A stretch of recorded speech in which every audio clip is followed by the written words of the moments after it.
Hey you guys, so today I'm going to go over the second half of the pretest. So let's look at number 13. We did number 12. It says select the correct answer from the drop down menu. The regular octagon rotates 135 degrees. Point A prime coincides with what point? Point B prime coincides with what point? Well, the first thing I notice is this is an octagon. So if you take 360 degrees and divide it by 8, you get 45 degrees. So that means for every 45 degree rotation, this shape or this figure maps back onto itself. So if you take 45 degrees and multiply it by 3, that'll give you that 135 degrees that it's talking about here. And then it also says that we're going clockwise, which would be that way. So 3 rotations here of 45 degrees. So point A would go, this would be 1, 2, 3. So after 3 45 degree rotations, it would coincide with point D. And then it says, what about B prime? Well, here's B. We're going to pretty much do the same thing. So 1, 2, 3. After 3 45 degree rotations, we would be at point E. All right, let's look at the next one. It says, which transformation will map an isosceles trapezoid onto itself? So let's just think about what an isosceles trapezoid looks like. The legs are congruent. I would have to turn this thing all the way around to get it to map back onto itself. There's no other degree I could turn this where it would be perfectly on top of where it is now. So we would have to go all the way around. All the way around is 360 degrees. All right. For the next one, it says a regular polygon has an odd number of sides. Which statement is true about the lines of reflection? I'm sorry, it's been a long day. All right, so an odd number of sides. So let's just look at a pentagon. So let's draw a pentagon to the best of my drawing abilities. All right, so this. Angle to angle here is not going to work. If I reflect over that, it's not going to look the same. The only lines of reflection we have are when we go straight down from an angle to the middle of the other side. So that's the perpendicular bisector. And that would be true for any side. So the only lines of reflection that we have are the perpendicular bisectors for each side. So let's see, that would be right here. That's your only lines of reflection. Woo! All right, let's look at the next one. It says we got a hexagon inside of a square, and basically the same question. They're telling us that those are parallel. Across which lines can the combined figure reflect on? So we're reflecting all this, and it's got to look exactly the same. So we're in the same situation kind of as we were up here. Going angle to angle is not going to work when I reflect with this square. So what we're going to have to do is use the perpendicular bisectors again, because you guys look, if I go and reflect over this line, or if I reflect over this line, then that'll work, right? It'll reflect onto itself. That's pretty much it. So the perpendicular bisectors of the square, the sides of the square. Where's that at? Okay, right here. Okay. Let's look at another one. Whoops. All right, for this one, it says polygon ABCD is plotted on a coordinate plane. If the polygon translates 3 units to the left and 1 unit down. So translations are rigid transformations. So sliding it to the left and down is not going to change the shape of this figure at all. It says the length of the diagonal. So if I just find the length of the diagonal now, it's going to be the same after I slide it around. So the length of this diagonal, I mean, you could look here, it goes from 2 to 4. So the length of this is 2 units. It says if the polygon translates 3 units further to the left and 4 units down, the length of the diagonal increases. Well, same deal here, y'all. I can move it wherever I want to, but it's still going to be shaped like this because the translation is a rigid transformation. It doesn't change the shape or the size. So guess what? It's still going to be 2 units, so it'll stay the same. That problem was pretty easy. All right, let's look at the next one. It says triangle DEF rotates 90 degrees clockwise about point A to create D prime E prime F. Therefore, which equation must be true? Well, let's see here. All right, we don't know anything about the original angles of this triangle. I don't know, what they meant. I know they add up to 180, but I don't know what each angle measures. So I can't draw a conclusion about the relationships between the angles. The only thing I know is if I rotate, point D 90 degrees, then I'm also rotating point E 90 degrees, and I'm rotating point F 90 degrees. So all of the angles of rotation have got to be 90 degrees. So the equation that goes with that is this one. So each angle of rotation is 90 degrees. They're equal. So the measure of angle DA, D prime, would also be 90 degrees. So from the pre-image point to the image point, from the point of rotation, between those, that's going to be 90 degrees, so they'll all be the same.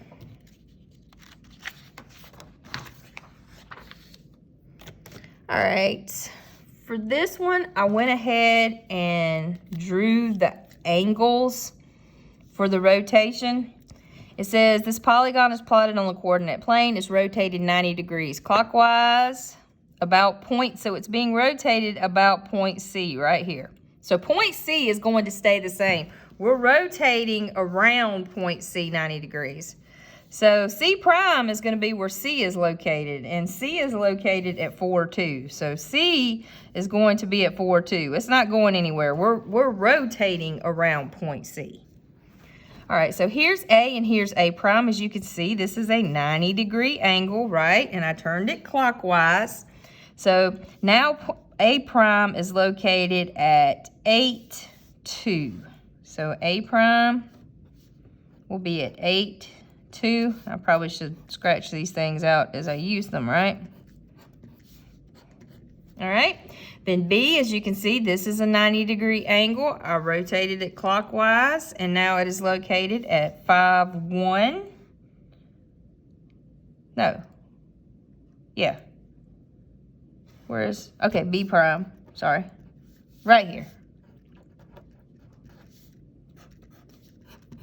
Okay, and then the last one is D.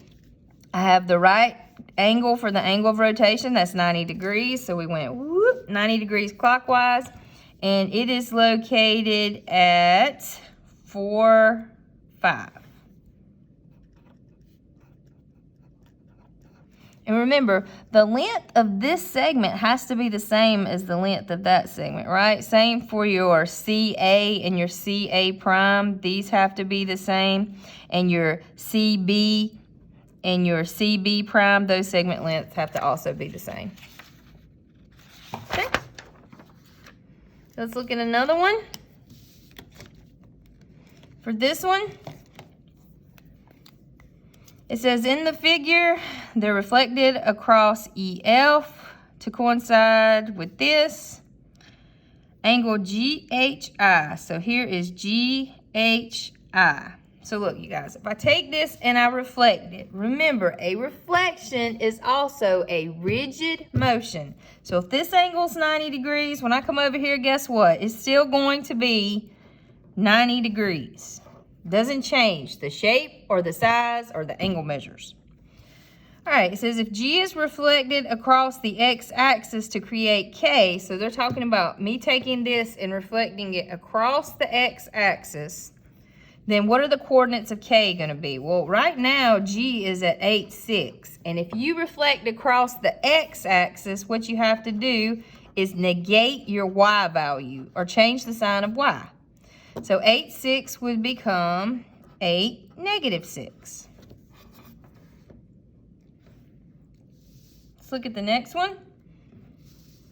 Oh boy, we're doing a bunch of stuff for this one. It says it's reflected across the x-axis, rotated 90 degrees clockwise, and it's reflected across y equals x. So let's just take this 1 point at a time, okay? So A right now is located at 1, 1. If we reflect it across the x-axis, remember we have to negate the y, so that'll become 1, negative 1. And then when we rotate it negative degrees, that is y negative x. So that'll be negative 1, negative 1. Let me write that up here. Woo. Try again. Y negative x. And here we, negate the y. All right, and then for the last thing we do, we're going to reflect it over y equals x. When you reflect over y equals x, you switch these two.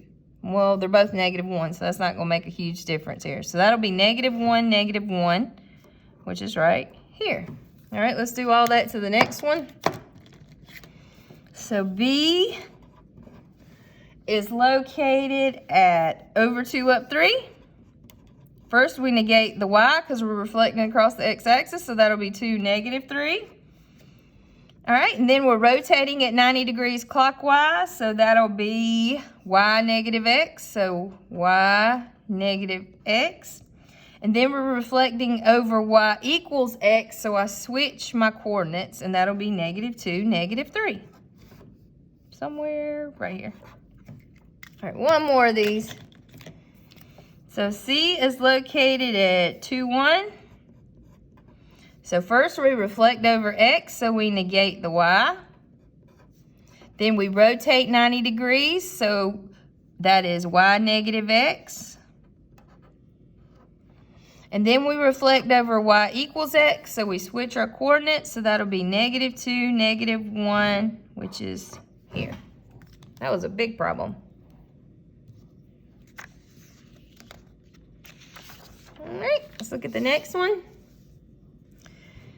All right, they're wanting to know how I got from here to here. What did I do?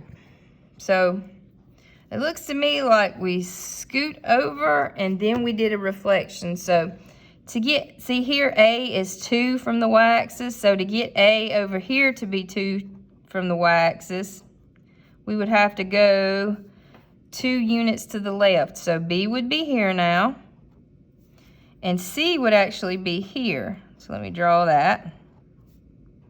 All right, so we translate 2 units. I'm going to write that down. Translates 2 units to the right. All right, and then we took this figure and we reflected it across the y-axis. Here's my y-axis. So then we reflect across the y-axis. So let's see if I can find that now. Okay. Here we go. Translate 2 units right and reflect across the y-axis. Okay. All right. This one says, which image cannot be produced using only reflections? So when I look at A, all I would have to do is reflect across the x-axis. Now, y'all, this is a rough sketch. I'm not trying to line anything up here. And then I would have to reflect across the y-axis. So I can do this one with 2 reflections, so that one's good. All right, let's look at B. For this one, we would have to reflect over y equals x. Remember, this is y equals x. So if we took this and over that line, that would take us right there. So I can do this one with a reflection. I'm going to go ahead and look at D. All right, paper's going everywhere. All right, for D, to me, this looks like I did this reflection, right? So I would be down here, and then if I took this and reflected it across the x-axis, that would give me this. So I could do this to this by reflecting over y equals x and then reflecting over the x-axis. So I can do this one with reflections. This is the one we can't do with reflections, you guys. And you see they're both sitting on the small base here. There's no way I can go flipping this thing around and it's still going to be sitting on the small base. So this is the one I can't get with reflections. It's not happening. All right. One more. Okay, drag, blah, blah, blah. The vertices are here. It's reflected across X and translated 2 up. So again, we got where we have to do different things. I'm gonna go ahead and write A prime, B prime, C prime, and D prime. So I'm gonna knock those out so they're not in my face. So A is at 1, 1. If we reflect it across X, that means we have to negate the Y.